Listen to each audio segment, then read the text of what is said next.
Okay, we will start from the first speaker, the Mr. Hamid, right? In the topic of the forest engineer or crop rider, understanding the local farmer action against the temporary in agroforest landscape and Batang ecosystem. Are you ready? Yes, sir. Okay. So we can start.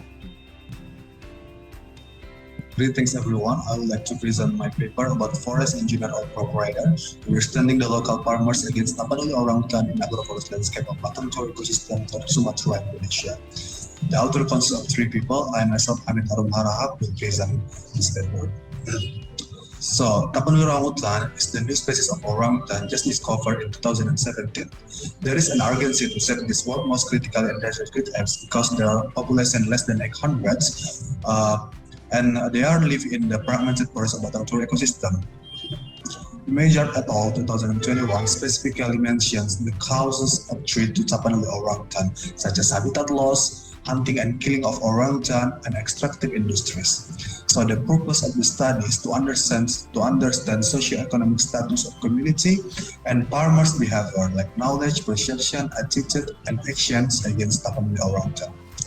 Orangutan plays an important role in ecosystem services. The previous study have shown the services by the orangutan, especially for the regulating services, and they called as the forest engineer because they maintain the healthy of the ecosystem, the healthy of the ecosystem, such as they doing dispersing the seeds and also the controlling the pests. But also orangutan play a role in cultural and social and also economic of the community and national economy. Despite the services provided by an orangutan, the human-orangutan conflict is still challenged in ape conservation, including Batang Toru. So in the last few years, there are several conflicts of orangutan with the local farmer, like in 2013, 19, and 2020. So this is a big problem if we want to save the long-term population of the Tapanuli orangutan. So in order to set the long-term survival of orangutan, it is very important to understand the driver of farmer action against Tapanuli orangutan. So our study focuses on the socio-economic of society and explores farmers' knowledge of orangutan services, their perception and attitudes, and action against orangutan. Our study conducts in the Batang Toru ecosystem and Tapanuli, North Sumatra province. We use survey design, cost of sampling techniques, structured questionnaire and interview, and for the data analysis we use SPSS, Statistic 26 and Excel. And the result, we found out that for the farmer demographics, our respondent 94% is male, and the 3 religion practiced by the community is the Protestant Christianity, followed by Islam and Catholic. And there are 2 ethnic groups. The biggest one is the Batak ethnic, 85%, and also Nias. And 28 of respondents admit they have action forestry training, and 50% of farmers in our study admit they own durian tree. And regarding ownership of hunting tools, 75% of our farmers or respondents said they didn't own any hunting tool. More than 50% of our respondents, they still believe there's a spirit embodied in the animal. 34% of our respondents are belong to 41 until 50 years old. We found out that 46% of our respondents said there is no roles of orangutan in ecosystem, and about the forest engineer roles of orangutan, only 10% of our respondents, which is the 70% said this is disperser, and 3% said it's insect or pest controller. For a crop rider, 27% of our respondents said the orangutan act as crop rider. And we try to find out the correlations. And we use the predictors such as owning durian tree, education, and belief in spiritual animal to our variable. Owning durian tree correlates with the knowledge and perception on orangutan. Education correlates with knowledge, and belief in spiritual animal correlates with attitude and action against orangutan. So we use the partial test to find out the correlation between the variable X and Y, like the knowledge, perception, attitude to the action against orangutan. So we found out that knowledge and attitude positively influence the action against orangutan. So we also use the app test to find out our predictors like knowledge, perception, and attitude together to the action against orangutan. So we found out that knowledge, perception, and attitude influence the action against orangutan simultaneously. And then we try to find out with the R-square test how much the percentage of the dependent of the predictor onto the dependent variable, and we found out the percentage is 62.2%. So 62.2% of the knowledge, perception, and attitude influence the action against orangutan. So our research found that farmers are fully aware of the existence of Tapanuli orangutan, but their knowledge are still low on the role of orangutan as forest engineer. And the lack of knowledge between local farmers are common, and this is not typical. We also find out in the previous study, and we also found out there's negative attitude toward orangutans, and this also common like in Kalimantan and Borneo. And our results support the study with Hawkins and Hamle in 2009. When orangutan is bred or trees or crops, they are frequently get shot or killed. And around 32% of our respondents still use a rifle, machete, stone, and stick to expel or harm orangutan. But even though the orangutan are the most annoying of pest to the farmer, but they are not the most harm one, because the most harm one like the pig and also the long-tailed monkey. And we found out the negative perception of orangutans in Tapanuli were typical because the negative perception is driven by the loss of durian, but also there is a dilemma of the farmer, because when the orangutan at their durian, they will have a fear to harm or to expel the orangutan because it's protection by our government. So there is a resentment arise of the farmer because they think the government protect more of the orangutan than the community livelihood itself. So the conclusion is community's lack of knowledge, perception, and attitude of Tapanuli orangutan had a significant effect as 62.2% on farmer action against Tapanuli orangutan. And local farmers still consider orangutan to be crop riders and see them as pets for durian plantation rather than forest engineer. We recommend a conflict mitigation scheme between orangutan and durian farmers, especially economical intensive. So it is necessary to assess the farmers' willingness to accept of compensation for the loss of durian by the Tapanuli orangutan. Thank you. Okay, so since we have the speaker here, any question, then he may answer you.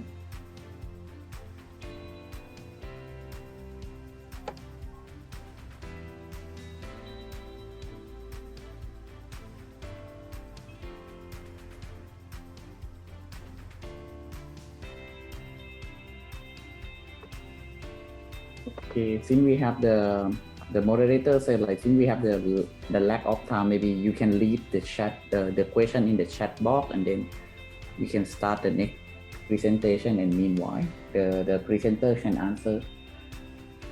Yes, sir, please. Okay. Moderator, the next one, do we also have the video, or I have follow the series, or I have to skip this some of them?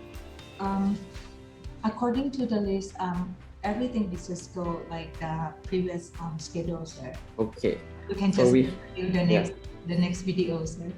Okay, we will start from the next video. The risk and climate sensitive sustainable development in Asia need for policy coherence in the post-COVID development phase. Okay, we can start.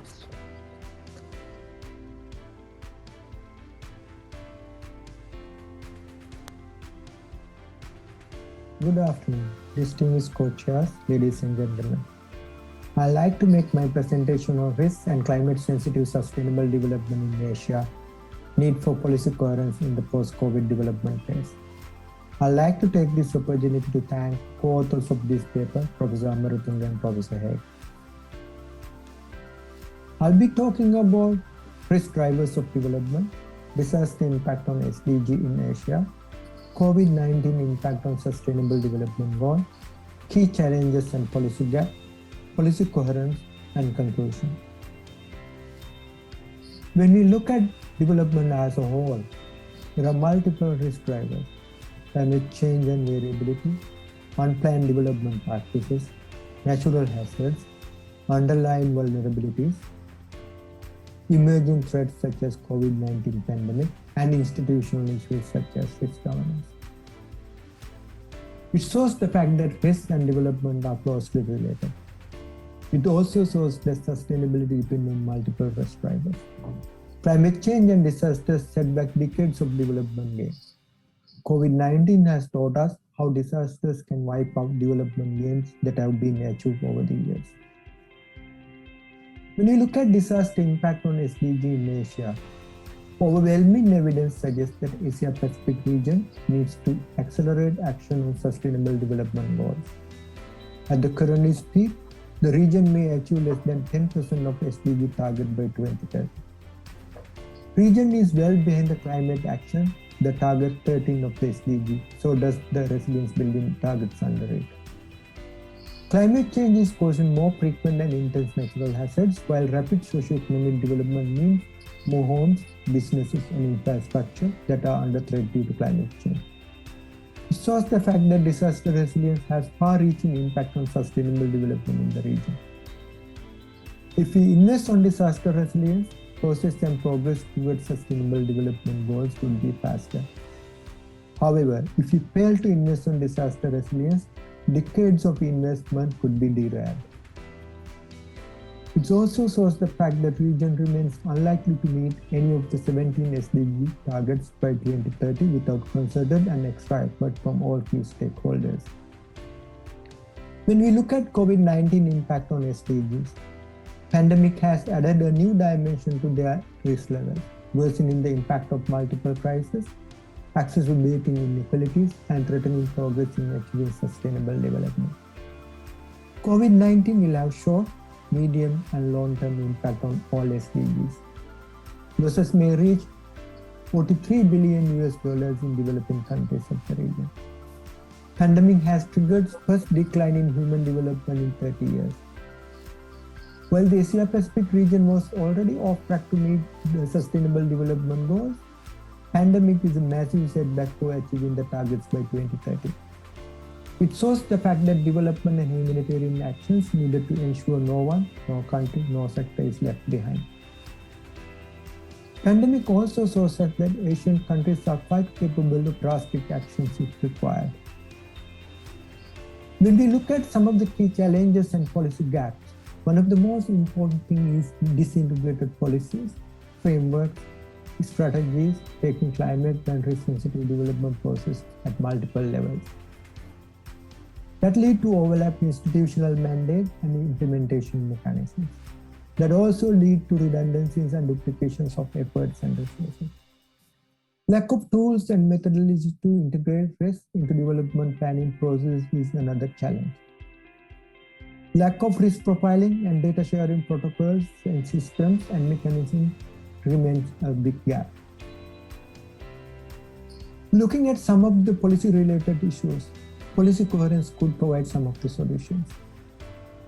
At the global level, Sendai Framework for Disaster Risk Reduction, Sustainable Development Goal, and the Paris Agreement can provide the overall framework. At the regional level, such as in ASEAN and in SAARC, regional strategic action plan can provide necessary guidance and know-how. At the national and subnational level, national strategies and action plan could provide the necessary tools and means of achieving sustainability. What is most important is that looking at all these global, regional, national and subnational policies and frameworks and ensuring their coherence at the local level, making sure that Build Back Better from COVID are on right track, ensuring vertical and horizontal integrations, making sure that no sector, no country is left behind, ensuring that resilience is in the core of the business, ensuring that people-centric approaches are followed. In conclusion, most of the countries in Asia was off track on SDG target before COVID-19 struck the world. COVID-19 further exposed the existing vulnerabilities of the region. Climate and disasters drivers define the progress and process of achieving SDG in 2030. Therefore, addressing policy nexus is a priority in post-COVID-19 development phase. Without policy coherence at the local level, sustainability of development initiative will be at risk. Building back better in post-COVID-19 phase need the policy coherence than ever before, as all key sectors and countries have been affected by COVID-19. I thank you all. Okay, so we already complete 2 speakers. The next one will be the abstract number, the DRSD 2144. That about demarcation of the liquefaction hazard zone and the analysis on the gray infrastructure from RGO. Okay, if we're ready, we can go to the next one.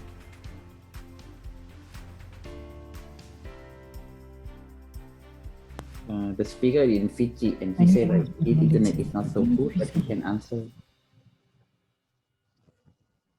Okay.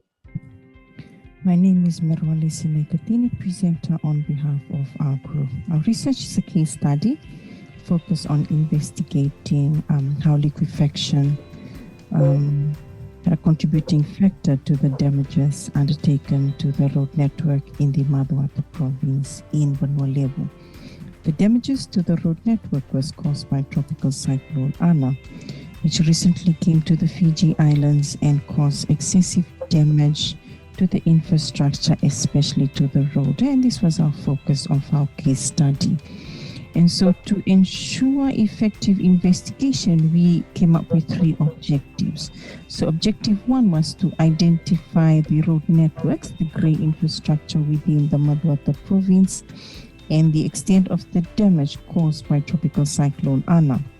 Objective 2 was to investigate on how liquefaction had a contributing factor towards the damages. And objective 3 was to find factors that needs to be implemented whereby the liquefaction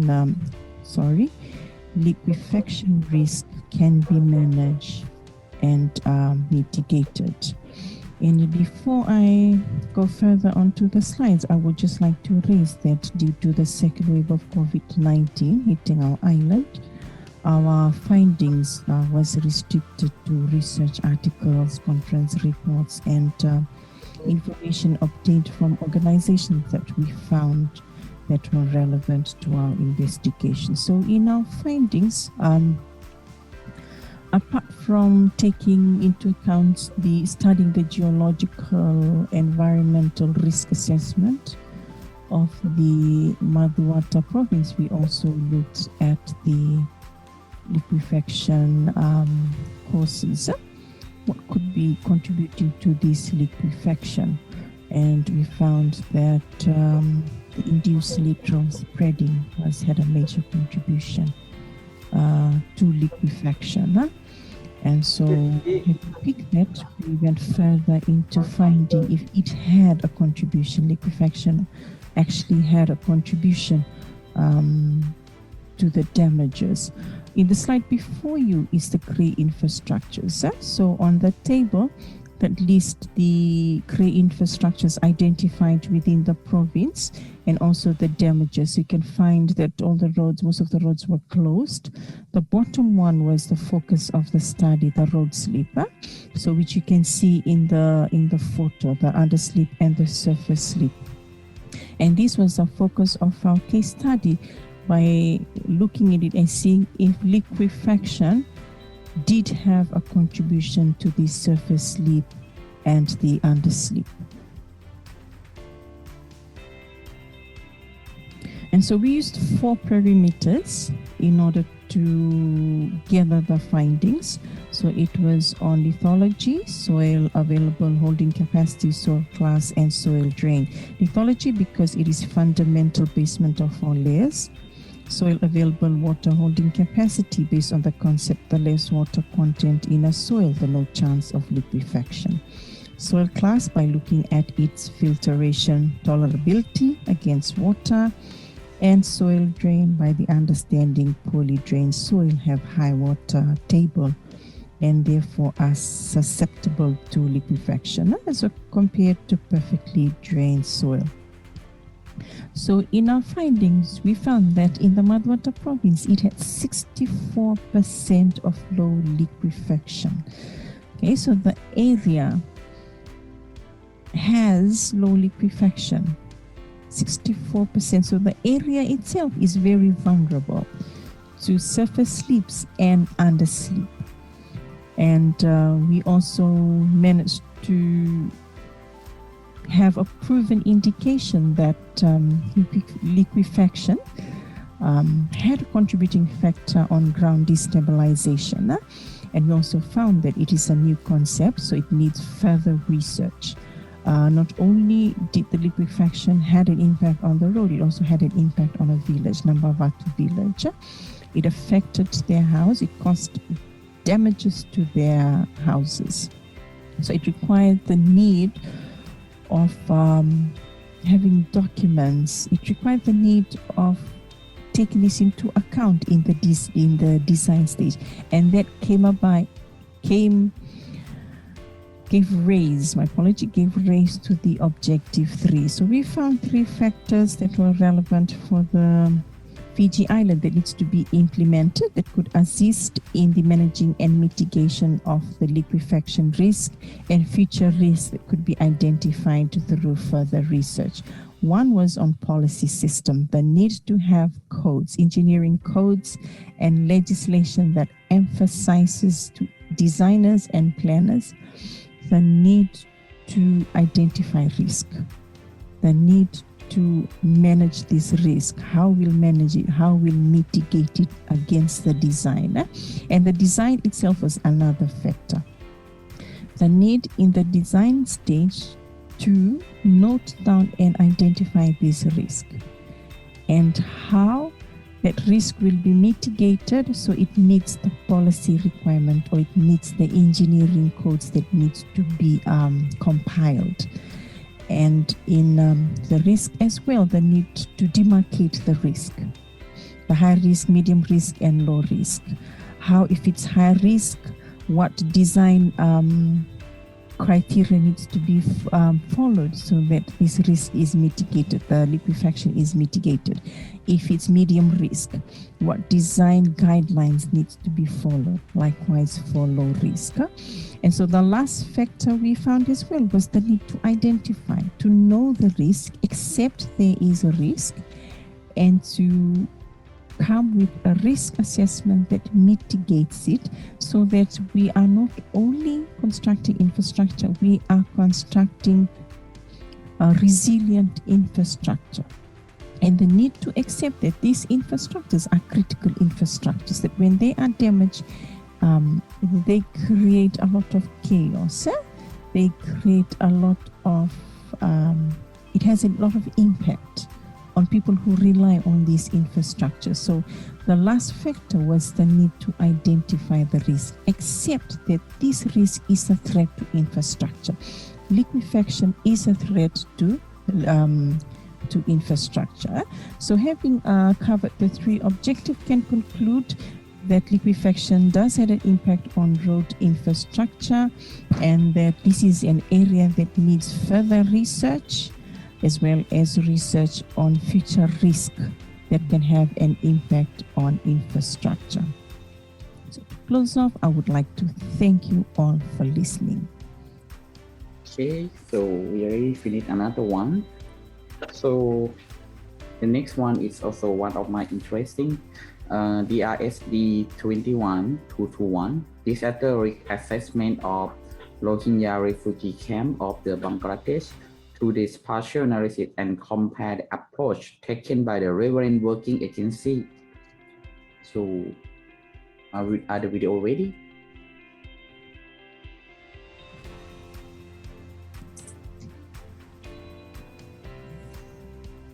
Welcome everyone on our presentation on disaster risk assessment of Rohingya refugee camps of Bangladesh through spatial analysis and compared approaches taken by relevant agencies working there. This is Abdullah Masood as a presenter with some co-authors. which details are here. Problem statement. Disaster risk assessment is crucial for every step of terror management.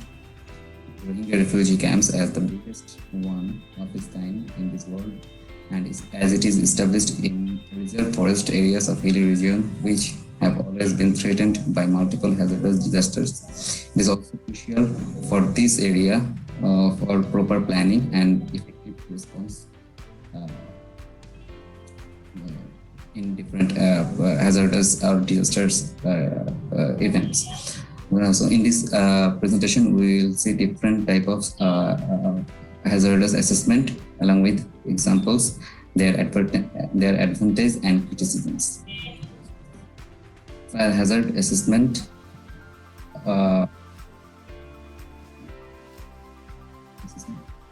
On this March of 2021, a massive fire took place in 3 camps of IOM managed areas.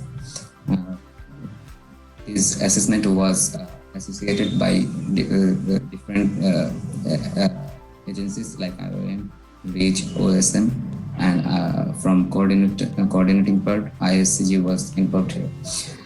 The structure footprint includes all digital structures, and so many in smaller structures was including in this assessment. But this damage overview uses the March 2020 structure footprint to estimate proportion of the camp and as well as the individual. But the accurate number of individual affected didn't come out from this assessment. Then come to flood hazard assessment. Natural hazards technical working group who was associated with other agencies here through their hydrodynamic flood modeling. Advantage of this assessment was the numbers affected shelter can be measured per block, in map, per grid, and associated in all over the camps. But it doesn't provide any information about the flow speeds and directions. Then wind hazard assessment. Wind hazard assessment was based on 3 historical simulation using the WRF weather model and the Calmette boundary layer model. Advantage was it include rapid changes in wind velocities were shown to occur in the camps, which is a high potential for damage to both infrastructure and individuals. But it did not account for turbulent effects which can cause local guests heavily meandering with wind features and wind wakes, and not suitable for the delineation of the safe zones. Then cyclone shelter mapping. A good number of agencies was associated in cyclone shelter mapping, created as a comprehensive picture. And efforts have been made to cross-check and remove duplicates across different lists whether possible, and was a massive collaboration of various organizations. But there is currently no single consolidated list of officially designated cyclone shelters in Teknaf Upazila. Landslide hazard assessment. NASA and RII were associated with UN agencies who was associated in this assessment through landslide susceptibility through campus project. This assessment reduced the artifacts associated with inaccurate terrain reproduction areas like short and slip slopes, and the data was updated and more details were included. But it is still under development and considered as experimental, and does not provide any information about the size and volume of the landslide, and does not take into account landslide propagation. Then storm surge hazard assessment. It indicates the potential inland wave penetration of a storm surge considering 2 cyclone scenarios, Cyclone 1 and 5. Remote sensing analysis have been simplified for this assessment, but it doesn't truly account for the wave attenuation. Then vulnerability assessment. Vulnerability assessment as a part of multi-sector need assessment and joint multi-sector need assessment coordinated by ISCG, and also as a part of Rohingya Emergency Vulnerability Assessment, that is REVA, conducted by WFP. REVA assessed overall vulnerability to food insecurity, considering cross-cutting issues like demography, education, etc., etc. But there is no exact vulnerability assessment through spatial analysis. Then mapping risk factors for the spread of COVID-19. Random set of geo-points was generated using UNICEF and ORICH data, and different data from 4 different sources was associated for this assessment. Additional spatial analysis was conducted, and relevant indicators have been analyzed and aggregated over a hexagon grid across the camps. Different risk factors was considered, like shelter density, camp and household demographics, health behaviors, household hand washing practices, access to water, etc. But all sites have not been included for access or due to other problems. At the end, we can say in-depth assessment outputs. Assessment and mapping for specific hazards helped in detailed planning and preparation. But there is no complete comprehensive disaster risk or hazard assessment map, including this Rohingya refugee camp also, which is very essential for this site to plan and proper detailed planning. Thank you all. And the floor is open for your questions.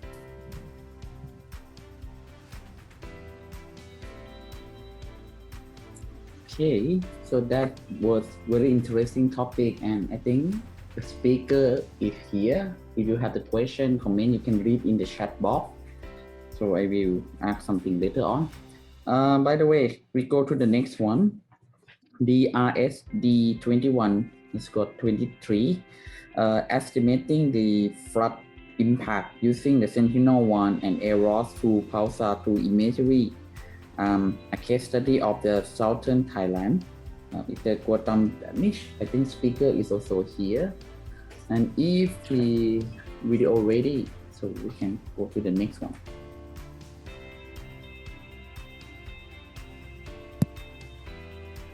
Hello all, this is Gautam, and I am currently pursuing my PhD utilizing SAR data to estimate the impact of the flooding in northeast part of Thailand. But we are presenting our study which we done for southern Thailand.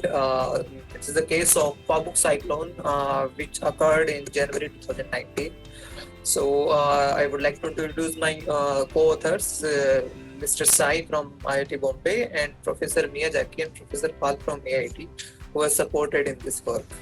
So if we talk about like overall scenario of the flooding, we can see like in last 5 to 6 decades, we have seen like flood has caused huge damage to our society, and even it has impacted number of people. You can see like if we compare from other disasters, flood is affecting a lot like as compared to others. So this is very serious concern, and there is a need to utilize space technology to tackle this issue. So if we talk about scenario of flooding in Thailand, we can see like flood is causing huge impact on every aspect of Thailand. It can be government, or it can be people, it can be farmers, like everyone is affected by the flood. And if we see like there has been about 46.5 billion US dollars has been estimated as a damage due to flood. So there is a need to focus much on it. So now I would like to introduce like how we can solve this issue. So we have remote sensing technology. So conventionally, many researchers were using optical remote sensing data, but like there were many issues, and one of the major issue was the cloud coverage. And Thailand being a tropical country, you can see like uh, cloud cover is almost always there, and during flooding season you will find cloud cover about 50% on an average cloud cover during flooding season, or I will talk about like monsoon season. So it is really hard to get a cloud free imagery to identify the area or to delineate the area which is flooded. So the area should be determined, like how much extent of flood needs to be determined, so that government or risk resilient agencies can take effective action to save the livelihood or save the lives of the farmers, or life of the farmers or the community, we can say. So in this case we are using radar data, and you might be aware of that, like radar data is all weather and day and night capability, so it can penetrate through the cloud, so we can see everything see everything even during the cloudy condition also, and even during day and night. So which makes it highly potential to utilize in such kind of applications where we are doing flood related studies. So in this case I am also using Sentinel-1 data for my study. So this is our study area, and you can see it is in the southern part of Thailand, and the main livelihood of these coastal areas is mainly aquaculture, and aquaculture and also agriculture also. So generally the agriculture and aquaculture farms are generally damaged by coastal cyclones. So there was need to identify like how much impact has been affected to these areas, like how much area has been affected by the flooding. So we are considering the case of Pabuk cyclone, which was occurred in January 2019 for our study, and we are considering Nakhon-Si Thammarat as our study area. So we have used like Sentinel-1 and Sentinel-2 data. Like Sentinel-2 data is used to validate our results, and Sentinel-1 data is used to map the flooding area, and Sentinel-2 data is used for the validation purpose, and as well as to prepare the land use land cover map, so that we can identify like how much area of particular land parcel is affected by the flooding. In this case we have used generally GRD data. We have used GRD data for our analysis, and we took some images of pre-flooding and some images of post-flooding, and there are some images of during flooding also. Like during flooding, images are used to derive the land use land cover of the duration of during flooding time. So this is our methodology. You can see like we have bifurcated our methodology into two parts. First part is flood extent mapping, in which we have used Sentinel-1 data. We have applied like few pre-processing steps to reduce the noise in the image, or to perform the filtering. So we have used like refined Lee filter, and for terrain correction we have used higher resolution TEM, because which is very important for our analysis. And then we have applied unique Kittler's and Illingworth algorithms. So right now, like you will see, like there are number of thresholding algorithms are there, but these algorithms are mainly conventional algorithm, and the normal algorithms vary person to person. Like manual thresholding, you can set anything, it depends person to person, but in this case we are using automatic thresholding algorithms, and we are specifically using Kittler's and Illingworth, which has given us very good results. And so this is how we generated our flood map. And if I talk about land cover mapping, we have used random forest classification, and we already collected some ground database to classify our land classes, so that we can identify like how much flood has been impacted to those areas. So this is a brief about our methodology, and these are the results. You can see like we have bifurcated the land parcels mainly into three classes, like water bodies, urban areas, and agriculture, because our main target is to identify like how much area has been affected by the flooding for the different land parcel, and we have identified the patches of flooding or flood extent for those areas. So in the nutshell, we wanted to share that like we found that conventionally people were using these manual thresholding algorithms, so which vary person to person. But in our analysis, we have used a unique algorithm which has given us better result in terms of mapping the flood extent. So thank you so much. If you have any doubt, you can contact me anytime. Thank you.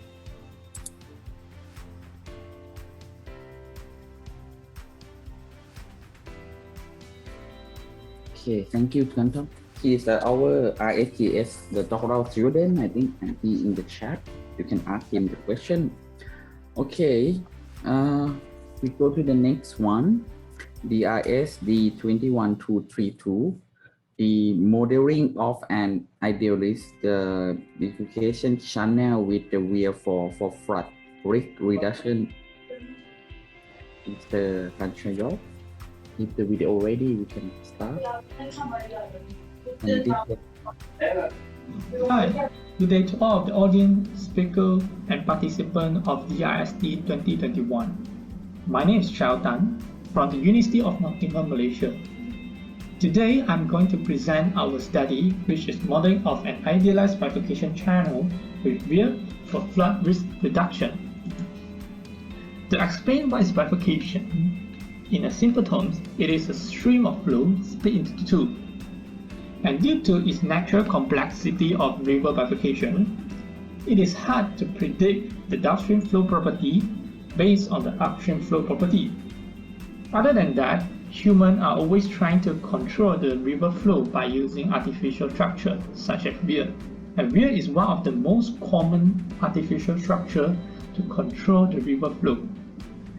Therefore, in this study, our research objective is to simulate a symmetric bifurcation channel with various combinations of weir by using numerical model, which is HERAS, to study the relationship between the weir and flow property, such as discharge rate and velocity.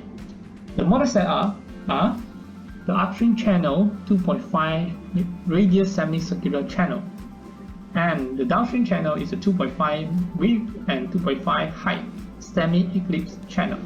In this presentation slide, it shows the model setup in a plan view. The ridge A as an upstream split into two, which is ridge B and ridge C.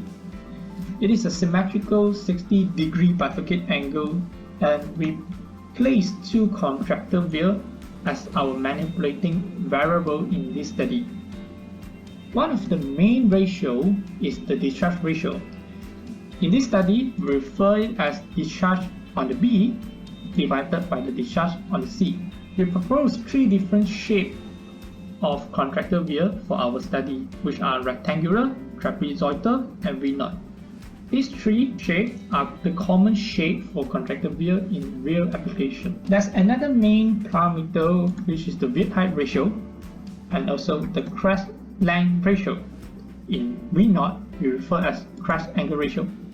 It is same as the discharge ratio in previous slide, which is the width height of B divided by the width height of C. The result of our study shows there's a linear relation between the discharge ratio and the width height ratio, no matter what is the shape of the weir. This also applies to the discharge ratio to the crest length or angle ratio. Unlike discharge ratio, velocity have a quadratic relation to the width height ratio, no matter what is the shape of the weir. It is similar to the velocity ratio to the crest length or angle ratio. As mentioned before, the discharge ratio,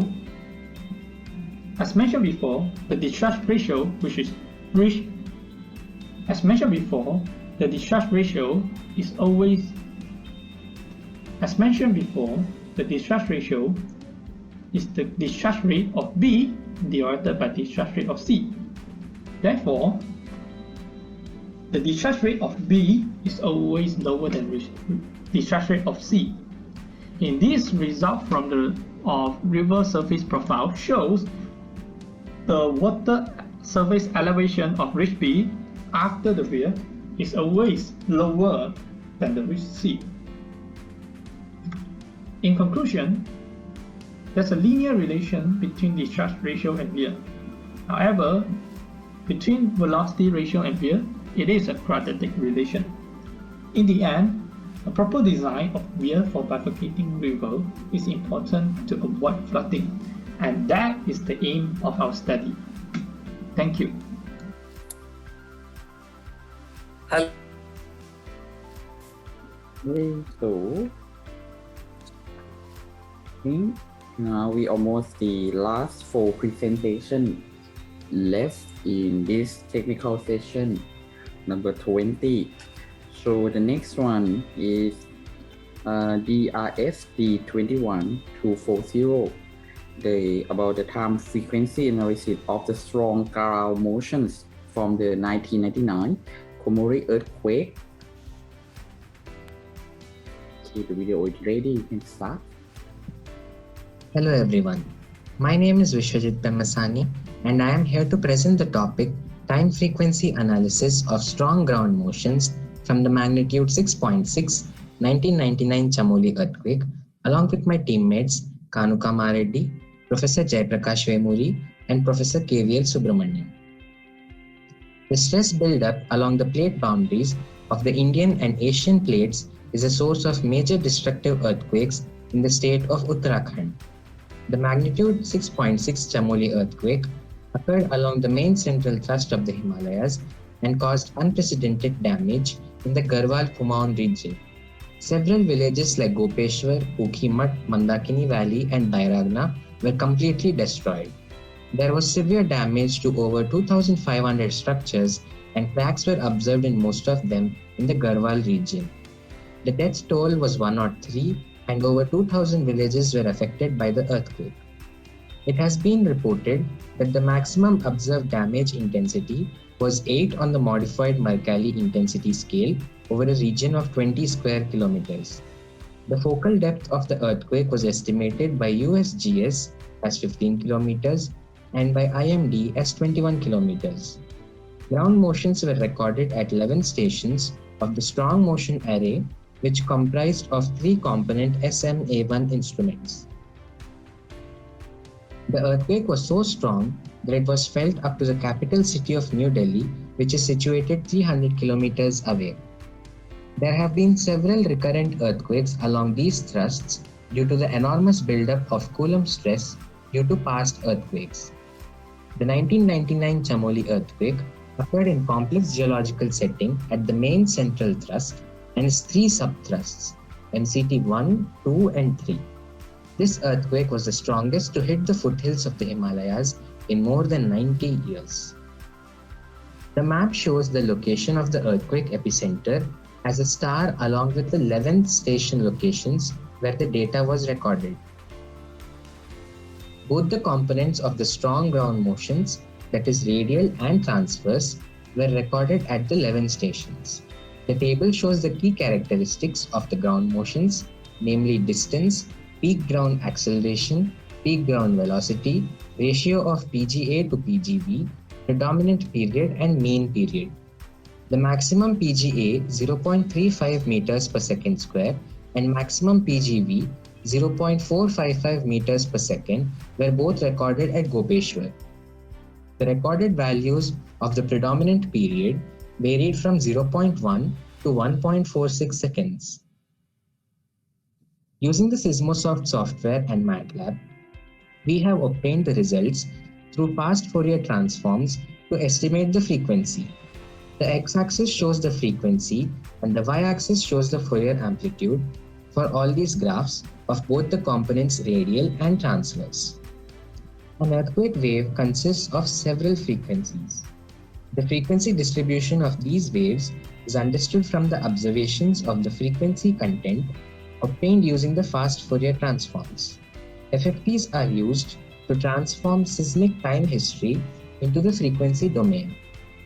A low frequency content of 0 to 10 Hz is observed in Almora, Chinalisor, Ghansiali, Gopeshwar, and Tehri.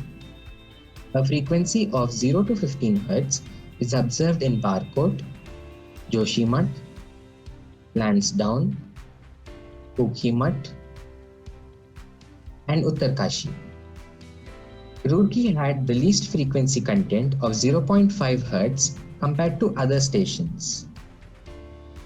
Using the Sismosoft software and MATLAB, we have obtained 3D scalograms of continuous wavelet transforms of record 11 stations of the earthquake. The x-axis shows the time in seconds, y-axis shows the frequency in hertz, and the z-axis represents the scalogram magnitude of the seismic wave. In fast Fourier transforms, the frequency Fourier amplitude representation hides the time information, and the time acceleration representation hides the frequency distribution information. The wavelet transforms provide information on both the time and frequency content of non-stationary signals, unlike the FFTs.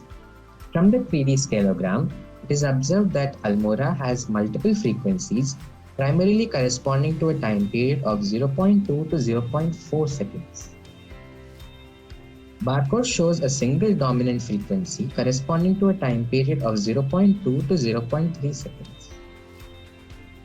Chinelli Sor exhibited two dominant frequencies corresponding to a time period of 0.2 to 0.4 seconds. Gansiali shows a single dominant frequency corresponding to a time period of 0.1 to 0.2 seconds, from which we can infer that single-storied buildings may have been the most vulnerable.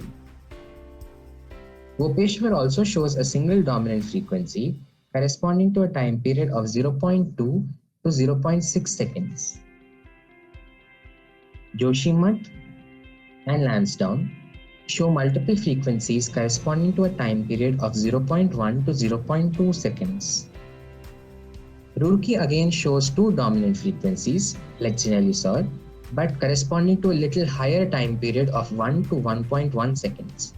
From this, we can infer that high-rise buildings may have been the most vulnerable in this town.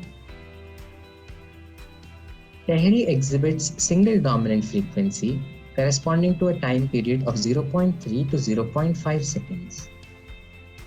Ukhimat and Uttarkashi show multiple frequencies corresponding to a time period of 0.2 to 0.3 seconds. The results and conclusions that we obtain from the paper are that the seismic response of the structures is influenced primarily by the amplitude and frequency content of the ground motions. Typically, the amplitude and the frequency content of ground motions are obtained separately using the time acceleration and frequency Fourier representations respectively. However, both the descriptions carry incomplete information and do not enable the proper correlation of ground motion characteristics to structural damage.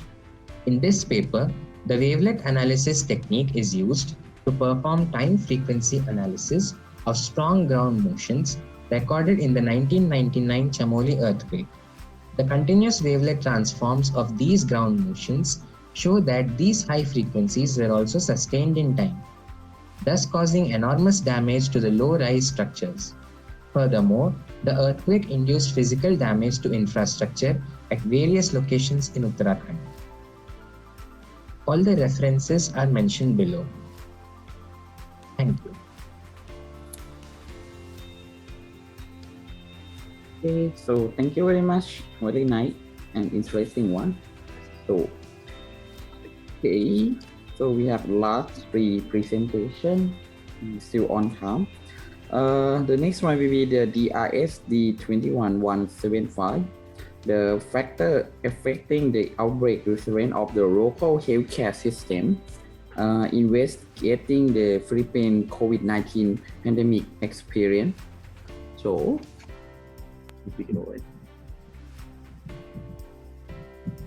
Good day, everyone. My name is Harold Aquino from the UP Resilience Institute, and on behalf of my co-authors, I'm glad to present to you our research entitled Factors Affecting the Resilience of Local Healthcare Systems Against Outbreaks. So this global pandemic has impacted a lot of lives. In the Philippines, over 1.3 million cases have been registered in total. This also resulted in 23,121 deaths. One of the keys to mitigating the impacts of COVID-19 is to ensure that the local healthcare systems are not overwhelmed by the number of cases, aka flatten the curve. However, this is easier said than done. In fact, healthcare workers are clamoring to get rest because they're already overworked.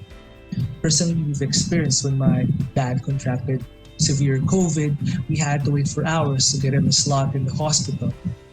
And we consider ourselves lucky because actually some people had to wait for days in order to get admitted to a hospital and given proper medical attention. Now, what we want is to enhance the capacities of our local healthcare system so that we can address the challenges of this pandemic. So how do we do that? The underpinning question here is what factors actually contribute to the capacity and resilience of local healthcare systems against an outbreak?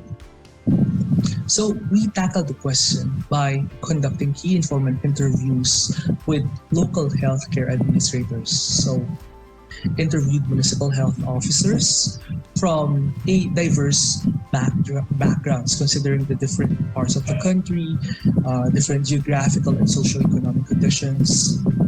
And we also interviewed national level healthcare decision makers and advisors. So we processed the responses through thematic analysis, and then we looked for correlation in order to develop and common themes in order to develop a framework. This presentation is part of a broader research project which aims to develop a scorecard for local healthcare systems to use as self-evaluation tools so that they can improve their services. So based on our interviews, there are 4 basic roles of local healthcare systems in addressing the challenges of COVID-19. We have case prevention, which includes risk communication and education and border control to prevent the coming in of cases. We have case identification, which includes testing and contact tracing. Case management, which includes quarantine and isolation for mild or asymptomatic cases. Triaging and treatment for moderate to severe to critical cases, the monitoring of all these cases, and often overlooked, how do we manage non-COVID cases? And then finally, case mitigation, which includes vaccination. Now, our respondents identified 4 key resources important in this pandemic. Human resource, which includes doctors, nurses, medical technicians, contact tracers, data encoders, and administrative personnel to ensure that the policies in place are being implemented. It was also pointed out that training and competence, both technical and non-technical, such as the ability to think in systems, are also important. Secondly, infrastructure and equipment. So we need facilities for the different phases: quarantine, testing, treatment, and even vaccination facilities. And aside from the physical infrastructure, it was also pointed out that we need an integrated information system, which is a digital infrastructure. Thirdly, supplies and inventory are important. So this includes PPEs, test kits, medicines, and vaccines. And they're important in the context of adequacy, appropriateness, and timeliness. And finally, and it surfaced on most of the people we interviewed, the importance of information as a resource.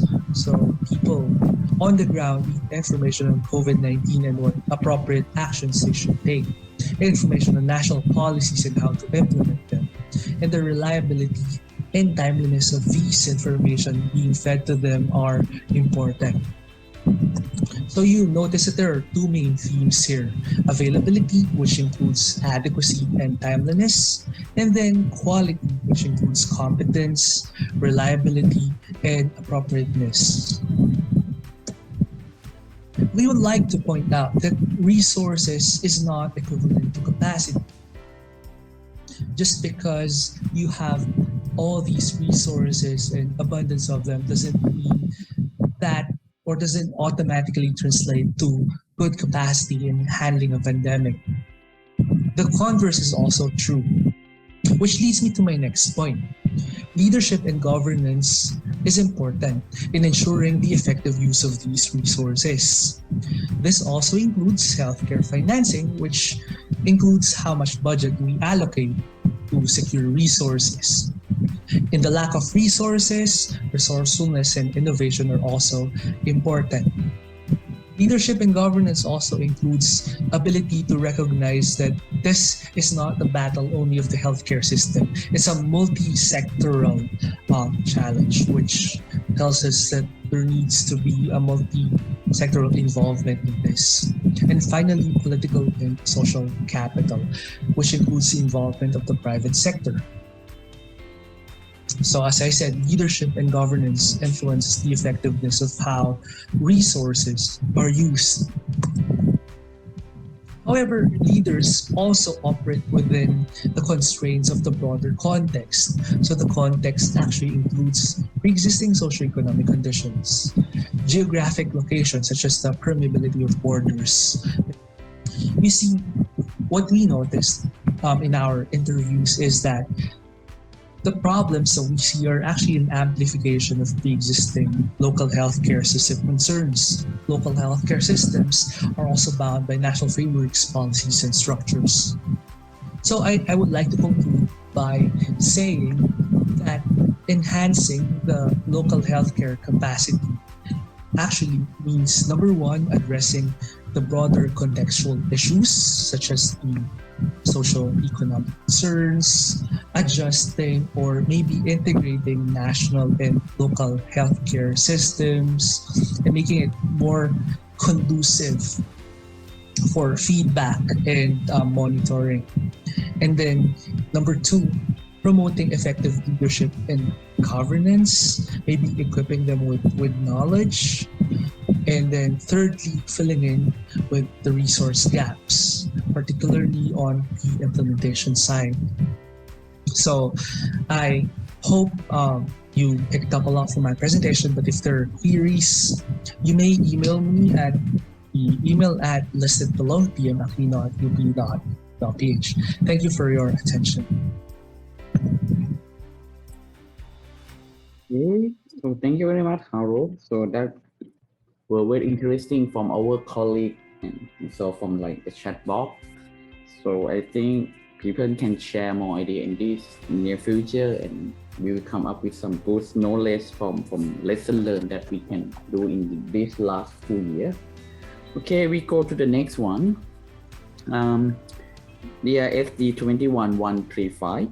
The cluster removal algorithm based on the grid density with a recursive approach for the rock fall detection in 3D point cloud from the terrestrial radar scanner.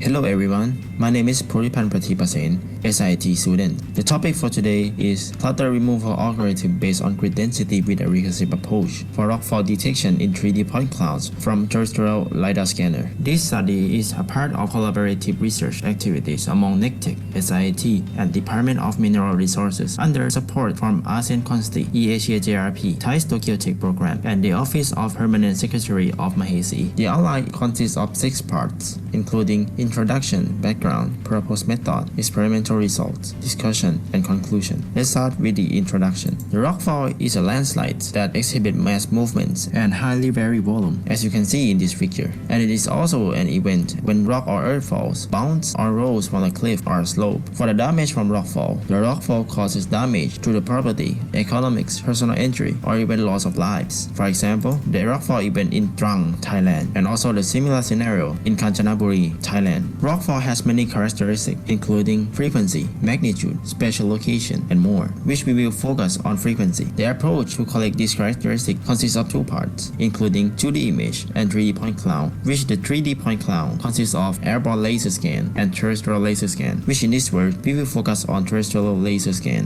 which is suitable to collect the rockfall characteristic because it is faced directly to the cliff and it is appropriate for the data collection process. For the background part, I would like to talk about the overview of baseline method. This method consists of 3 steps, including pre-processing, clutter removal, and rockfall isolation, which the pre-processing process includes registration and subtraction process. For the data collection process, or you can call it the first process before the 3 main steps. In this process, we collect 2 point cloud dataset from LiDAR before and after the event, which the LiDAR or light detection and ranging is a method for measuring distances. The output of LiDAR is called point cloud. The first step of this method is the registration process, which the 2 point cloud datasets has been aligned. The second step is the subtraction process, which is the step that we subtract the 2 point clouds. The points that are overlapped will be removed. The result of this step is the surface difference image. In this work, we use Cloud Compare software, which is an open source 3D point cloud for editing and processing software. The third step is the clutter removal process, which is the step that we remove the noise by using clutter removal algorithm, as you can see in this animation.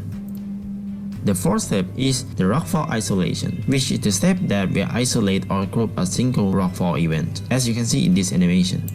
The event 1 and event 2. In this work, we will use dbScan or density-based spatial clustering of application with noise, which is the clustering algorithm based on density. In this work, we will focus on the clutter removal process. In the next slide, I will talk about our previously proposed method. We have proposed a new clutter removal algorithm based on grid density instead of using the NCR to remove the noise. Since the clutter removal algorithm based on grid density is a simple and lower computational time than NCR, grid density has 3 main steps. First, we create a grid size of 10 centimeters. Secondly, we count the number of data points. Lastly, we select the points in the element that are satisfied the condition, which that number of points is greater than the threshold value, which the threshold value is equal to the maximum number of points in the box minus the minimum number of points in the box divided by 2. Even though the previously proposed method was computational cost efficient, it suffered from 2 main problems. First, losing some points around the grid edges, and the second, losing some points of a rockfall event in which point distributions of its grids are not uniform. In order to solve this problem, we propose an improved version which we apply the grid density based algorithm recursively at multiple scales. The proposed method has 3 main steps. Firstly, we create grid size of 27 centimeters. Secondly, we count the number of data points. Lastly, before we set the threshold value, we firstly display the number of data points in each box as a histogram. We can conclude from the histogram that it has a strong distinction between the real points and the noise, and this histogram becomes a Gaussian distribution. Due to the form of Gaussian distribution, we classify the points into 3 classes. Firstly, the number of points that are lower than the value which occurs most frequently in the box times 2, which can be considered as clutter class. Then these points will be removed. Secondly, the number of points that are greater than the threshold, which we use the same threshold as the previously proposed method, and these points can be considered as feature class. Lastly, the number of points that are between these 2 classes are considered as the unknown class. Then this class will be used as an input in the next recursion round. In the end of the round, if there is some unknown class left, that point will be used as an input in the next round, which we will resize the grid to become smaller by dividing by 3 in every round. In the next slide, I will talk about the experimental results. We start with the grid construction with the size of 27 centimeters. In the right figure, it shows the points that are classified into 3 groups. Red represents the feature class, blue represents the clutter class, and green represents the unknown class, which the clutter point will be removed as shown in this animation. Then these unknown points will be used as an input in the next recursion round with the new grid size that becomes smaller by dividing by 3 in every round until the unknown class is empty. Finally, the algorithm will return the feature class as shown in this figure. In the next slide, I will talk about the summary of the result. The comparison of true positive points represent the rockfall events between the proposed method, previously proposed method, and the conventional method or an NCR computation with a dbScan. Column represent the event ordered by alphabet. NFPES represent the number of all positive events. Rows represent the method, including ground truth, proposed method, previously proposed method, and conventional method. In the table is the number of points in each event by each method. From a total of 34 events, it can be observed that the conventional method could find 32 positive events and 6 false positive events. The previously proposed method could detect 27 true positive events and 1 false positive event, and the proposed method could detect 29 true positive events and 1 false positive positive event. In terms of accuracy, the conventional method is quite better than both of proposed methods. However, in terms of the false positive event, both of proposed methods are better. For the discussion part, I would like to talk about the comparison of data points in the rockfall event. When clutter is removed by the tree method, it can be seen clearly that the previous method loses many data points, and those points are recovered by the proposed method. This result can be explained by the recursive process at multiple scales. In this figure, it shows the data points of the proposed method in the first iteration, which are assigned to the feature class, and this figure shows the data points after second iteration, which the size of the grid is 9 times smaller than the first one. It can be seen that many data points around the edges of the left figure are added. This is because analyzing data points at the small scale can retrieve data points around the grid edges. Another point worth discussing here is how the proposed method is faster than the previously proposed one. In this work, we designed the algorithm to recursively perform only in the unknown class. Therefore, if most of data points are assigned as feature or clutter from the first iteration, only a few points in the unknown class are left for later iteration. In conclusion, the result of proposed method is similar to the NNCR and approximately 19 times faster in computational time. Furthermore, the proposed method could recover point loss by the previously proposed method. Moreover, the proposed method is higher accuracy and less computational cost than the previously proposed method. Lastly, the balanced accuracy of proposed method are about 0.95. Previously proposed method are about 0.84, and the conventional method are about 0.98. In summary, the accuracy of the proposed method is comparable to the NCR, while simultaneously keeping the computational cost at a low level. Thank you. Okay, so we come to the last presentation, the DRSD 21-95, target E of Sendai framework, current status and how to complete by 2022 end. I think Roy Reco is already here also. So if the video ready, we can start. Hi, this is Loy Rego, and I am speaking on target E of the Sendai framework, its current status, and how to complete by 2020.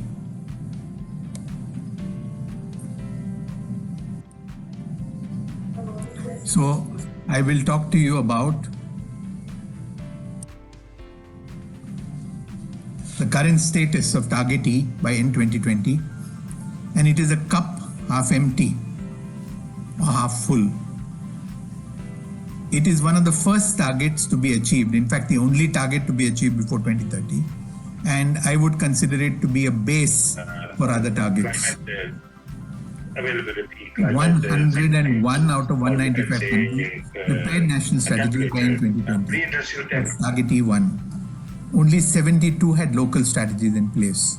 This is relatively slow progress, and we must accelerate action and at least achieve target E1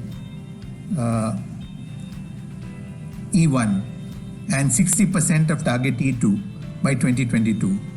We need to use the remaining 8 years to implement all the agreed targets.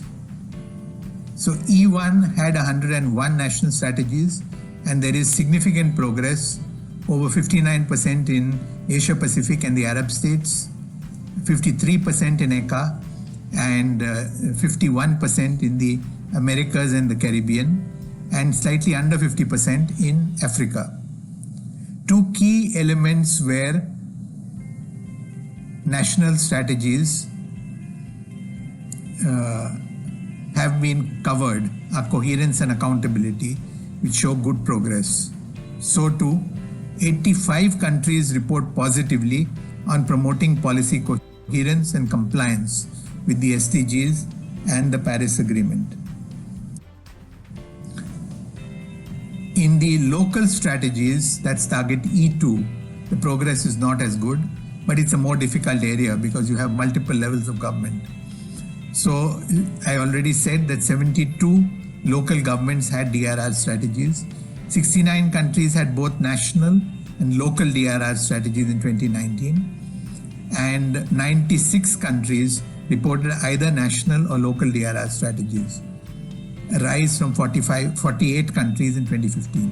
There is progress, but if we are to achieve what I have suggested to be a target of 60% local DRR strategies by 2022, much more needs to be done. Let's look sub-regionally at the progress. So we have achieved regional and sub-regional strategies, in some cases legally binding DRR frameworks at the sub-regional level, and this has incentivized the advancement of national DRR strategies. For example, in the Caribbean disaster management strategy boosted country DRR work programs. So too, the ASEAN Agreement on Disaster Management and Emergency Response, the so-called ADMER, activated 10 Southeast Asian country programs. In the Pacific, most SIDS developed joint national action plans for DRR and CC under the Pacific Resilience Framework. In Africa, the African Union, all the 6 sub-regions as well as the African Union as a whole have been promoting both national and sub-regional action plans, and this is, I would consider, good progress. Regional institutions like the ASEAN, the African Union, its sub-regional areas, the South Pacific Community, and others have a lot to do. Let's look at what progress has been made in the national DRR strategies in the 47 least developed countries, the 38 small island developing states, and the 32 landlocked developing countries, the LLDCs. There is progress in national DRR strategies, particularly among the LLDCs, with 50% having national strategies by 2019. Though the SIDS remains low, it is probably due to underreporting, and therefore we need to support SIDS and LDCs in national strategy development, and this has really been taken up by DRR, UNDRR in the next phase. So what are some of the challenges if we are to set specific targets at least till 2022 end? The COVID pandemic has slowed down and continues to slow down developing national DRR strategies, but has also triggered awareness to adopt all the risk DRR strategies, including those targeted at biological hazards, pandemics, and health emergencies. It has improved access and analysis of disaster risk and climate data at various scales, which must be addressed to reorient governments to risk-informed development using all the 3 agreements. There is a strong recommendation for targeted communication and advocacy by governments and stakeholders to accelerate targeting at all levels. If we look at the 12 countries in Africa, 9 countries in the Americas and the Caribbean, 4 Arab states, Comoros, Djibouti, Mauritania and Sudan, and 15 in the Asia Pacific, which include in South and Southeast Asia, Afghanistan, Bangladesh, Cambodia, Laos, PDR, as well as the Pacific states, Fiji, Kiribati, Marshall Islands, Micronesia, Solomon Islands, Timor-Leste, Tuvalu and Vanuatu, all listed here. There is a lot that has been targeted. So we do have some plan for 150 countries, but a lot more needs to be done for the remaining 45 countries, since we need to have strategies in place in all the countries. And how do we do that?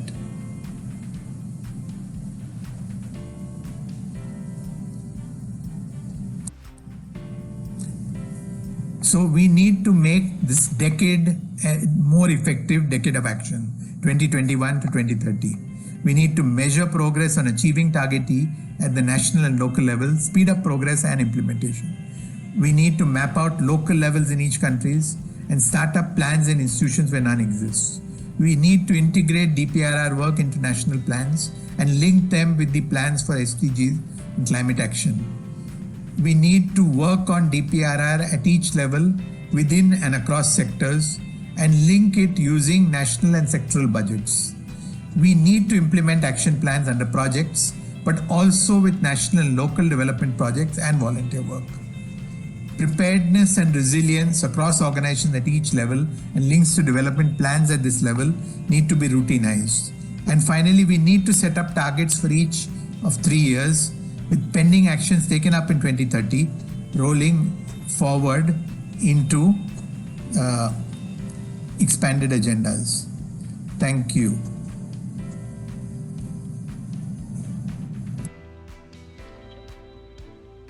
Thank you very much. Came out better at the end.